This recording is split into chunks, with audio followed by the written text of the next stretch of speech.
আমাদের কথা হচ্ছে আপনার দাবি যদি মেনে নিয়েই থাকেন, আপনারা সংশ্লিষ্ট মন্ত্রণালয়ের মুখপাত্র আছে না, সরকারি মুখপাত্র আছে না, আপনারা ৩-৪ জন যাই আছে বসে একটা ব্রিফ করেন যে আমরা এই আন্দোলনগুলো, আমরা এই দাবিগুলো মেনে নিচ্ছি। কিন্তু আপনারা কেন আমাদের শিক্ষকদের বলাচ্ছেন বারবার? হ্যাঁ, কিন্তু আপনারা কেন বারবার আমাদের শিক্ষকদের বলাচ্ছেন? আপনাদের মুখ নেই বলার, আপনাদের মেনে নিয়ে থাকেন। আপনারা বীরের মতো বলুন যে আমরা জগন্নাথ বিশ্ববিদ্যালয়ের ছাত্রদের আন্দোলনের সব দাবিগুলো মেনে নিয়েছি। আপনারা কেন পিড় করে আপনাদের আমাদের শিক্ষকদের বলাচ্ছেন? আমি তাদের সূত্রে বলবো যে দায়িত্ব সবাই নেয়, কিন্তু লাস্ট পর্যন্ত সবাই থাকে না। আমি আপনার যদি চলে যাওয়ার পরে আমার যদি উঠে যেতে হয় বা আন্দোলন শেষ করে দিতে হয় কারোর অভাবে, আমি এর দ্বার কোনোদিনও নিব না। পরবর্তীতে আপনারা আন্দোলন নামবেন, জবাবদিহিতা চাইবেন, আমার কাছে আপনারা জবাবদিহিতা করতে পারবেন না যে ভাই আপনিও কিন্তু চলে গেছিলেন, আমি বসে আছি, আপনারা চলে গেলেন, আপনাদের ব্যাপার, আপনারা না থাকলে আমিও চলে যাব, কিন্তু আমাদের জবাবদিহিতা করতে পারবেন না। আমার নাম মোহাম্মদ রায়হান হাসান রাব্বি, আমি জগন্নাথ বিশ্ববিদ্যালয় ছাত্রদের পরিষদের সেক্রেটারি। একটা রোড ম্যাপ চাই, জাস্ট এরকমের আগেও আমরা 2-3 রকমের একটা আন্দোলন করছি যে আমাদের যাওয়ার পরে বলতো যে এইটা হইতেছেই, মানে তোমরা যা হচ্ছে হবে, মানে এরকম বলে আমাদের বারবার পাঠাইতে হয়েছে। কিন্তু এখন আমরা এটা চাই না, আমরা যে কোনো একটা রোড ম্যাপ চাই, যে কোনো একটা লিখিত চাই, তারপর আমরা এখানে সাধারণ শিক্ষিত সব আমাদের উপর আস্থা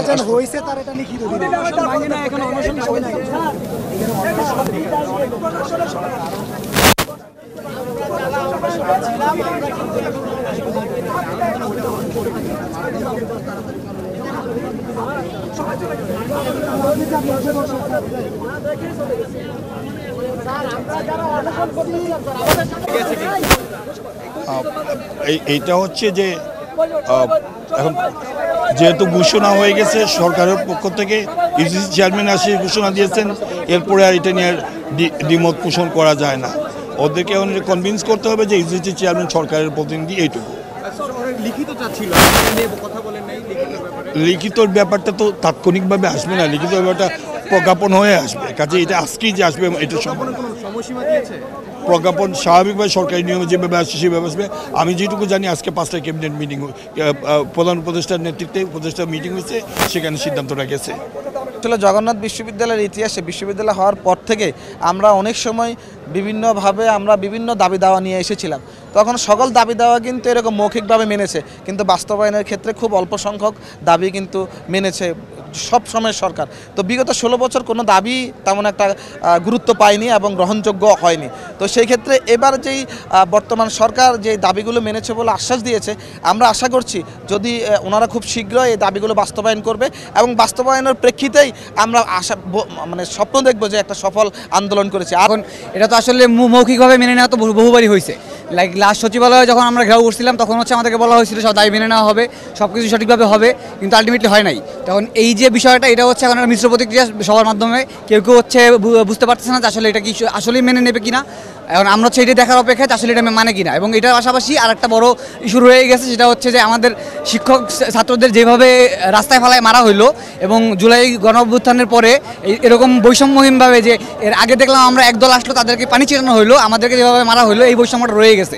সো এইটার একটা সুরাহা না হওয়া পর্যন্ত আসলে কেউ সন্তুষ্ট আমরা হতে পারতেছি না। তো এটা আশা রাখবো যে প্রত্যেকটা বিষয় যেন সুরাহা হয়ে যায় এবং এই যে হামলাটা হইলো, এই হামলা যেন একটা সুষ্ঠু বিচার হয়, অ্যাটলিস্ট একটা তদন্ত হয়, সুষ্ঠু বিচার হয় এবং আমাদের যেই দাবিগুলো যেটা মানা হয়েছে সরকার, এবং এটা যেন খুব দ্রুত একটা প্রজ্ঞাপন জারি হয়। আমাদের এখানে বিচার যে ব্যাপারটা চতুর্থ দাবি হিসেবে রাখা হয়েছিল, আমাদের শিক্ষক এবং ছাত্রদের উপর যে আক্রমণটা হয়, তো এর সাথে যারা জড়িত ছিলেন, পুলিশ কর্মকর্তা থেকে পুলিশ কনস্টেবল যারা ছিলেন, তো আমাদের দাবিতে ছিল তাদের বিচার প্রক্রিয়ার আওতাধীনে আনা। তো আমাদের এখান থেকে জানানো হয়েছে, এটা মেনে নেওয়া হয়েছে, এটা 7 দিন ওরা সময় নিয়েছেন, 7 দিনের মধ্যে তদন্ত হবে, তদন্ত হলে যারা দোষী কিংবা যারা জড়িত ছিলেন তাদের বিরুদ্ধে অ্যাকশন নেওয়া হবে। আর বাকি 3 দাবির ব্যাপারে বলা হয়েছে, আমাদের শিক্ষক সমিতির সাথে যে মিটিং হয়েছে ওনারা বললেন যে দাবি মেনে নেওয়া হয়েছে, কিন্তু কতটুকু পূর্ণাঙ্গভাবে মেনে নেওয়া হয়েছে আমরা আগেও বাজেটে বললেন যে আগেও মেনে নেওয়া হয়েছে, কিন্তু আমরা মৌখিক কোনো আশ্বাস চাই না, আমরা লিখিত কিংবা এর বাস্তবায়ন চাই। যে কারণে আমাদের মিশ্র প্রতিক্রিয়া রয়ে গেছে যে আসলে আমরা বাস্তবায়নটা পাবো কিনা। যদি আমাদের কয়েকজন শিক্ষক অলরেডি বলেছেন যে ইনশাআল্লাহ তারা বাস্তবায়ন চেষ্টা করবেন, কিংবা তারা সেই আশ্বাস পূর্ণ প্রতিফলন যাতে ঘটে সেটা তারা চেষ্টা করবেন, বাট আমরা নিশ্চয়তা চাচ্ছি।